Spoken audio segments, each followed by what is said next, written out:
চলুন জেনে নেই জীবনের কিছু মূল্যবান শিক্ষা। ১.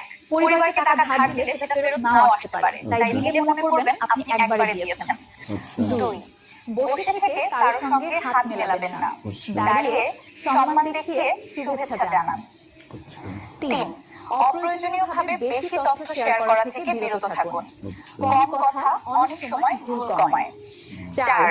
যে খাবার আপনি নিজে কিনে নিন তার শেষ অংশ নেওয়ার আগে ভেবে নিন, এটি ভদ্রতা ও সম্মানের পরিচয়। ৫.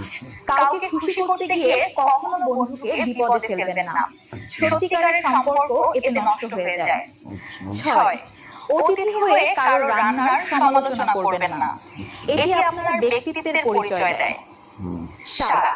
কারোর সঙ্গে কথা বলার সময় অযথা মোবাইলে ব্যস্ত হবেন না, সম্মান দিলে সম্মান ফিরে আসে। ৮. অন্যের কাজের কৃতিত্ব নিজের নামে নেওয়ার চেষ্টা করবেন না,